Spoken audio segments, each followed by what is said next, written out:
Hi guys, Marian here. Welcome back to my channel. In today's video, I've been doing some reflection and I wanted to talk about my top 5 parenting mistakes, my parenting fails. I do feel like in general, I'm a really good mom. I really care about being a mom, but of course everyone makes mistakes.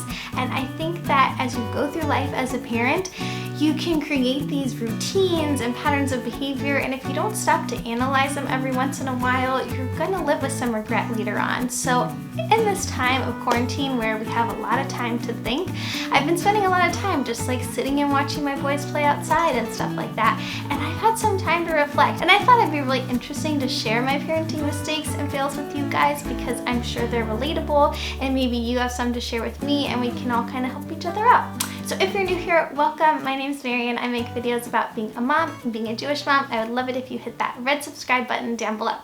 So I've been a mom now for 3.5 years. I have a 3.5-year-old and a 1-year-old.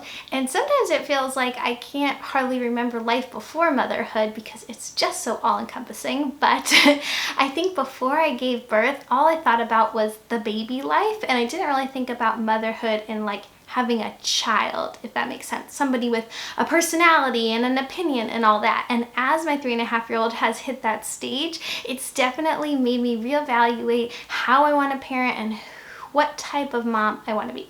So my number one parenting mistake is not instilling good habits in my kids. And by that I mean I've been very much the type of parent that just wants to do everything for their kids, just wants to make their life as easy as possible, make them as happy as possible. So I wasn't asking my child to do things like take his plate off the table, get his own coat from the closet, all those little things that he definitely at this age is physically and mentally able to do. I would just kind of do everything for him. And I think part of my excuse for that is because my oldest child is my eldest child, this is my first time doing it, I didn't always know when was a reasonable time in his growth and development to ask him to do those things. And I know when we started preschool, the teachers were very clear that the kids are gonna put on their own jackets, they're gonna put their own backpacks away, and I was like, he can't do any of that, he's a baby. But in truth, he wasn't, and he really could do that. And what I've learned along the way from learning about different teaching methods, Montessori style teaching and all that, is when you teach your kids to do those little things on their own, they feel very empowered, very in control, and very proud of what they can do. So not only does it make your life easier because you're not constantly running around looking for their shoes and backpack, but it also makes them feel more capable and better about themselves, which in turn improves their behavior throughout the day.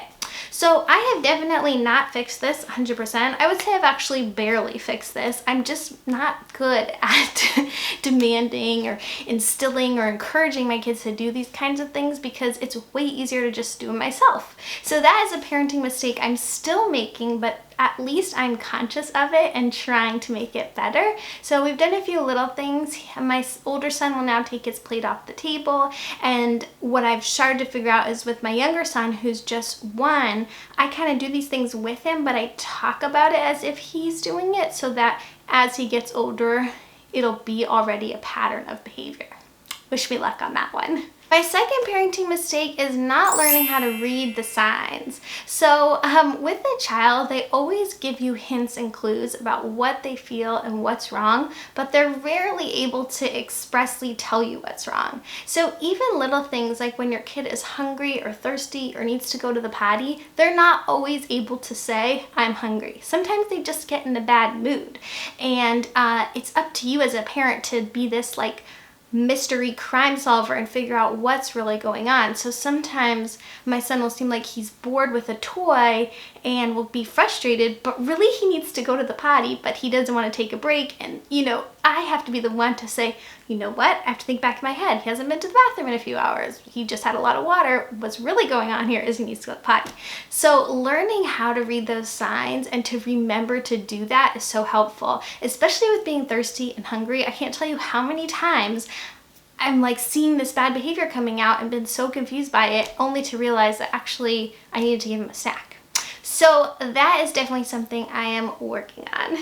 My third parenting mistake is actually letting myself get down and not taking care of myself enough. And that's been especially true during this time of coronavirus because I'm the only one, you know what I mean, who's with them 24/7, doing everything for them. My husband, thankfully, is working from home, so he's definitely able to help, and that's been huge. But during the blocks of times that he's working, I feel like I'm just doing everything for them, you know, changing the diapers, getting snacks, getting them into an activity. It's really a lot physically, and I often don't have the time to say to myself like, okay, I need a rest for a second. And one of the ways I've realized that this is negatively affecting us is I'm getting tired and frustrated, and I'm not being my best mom self. So I realized that I need to relax some of my standards in order for me to have some self-care. So for example, I'm really strict about screen time in our house, and we don't have iPads and things like that. And throughout the day, we do watch TV.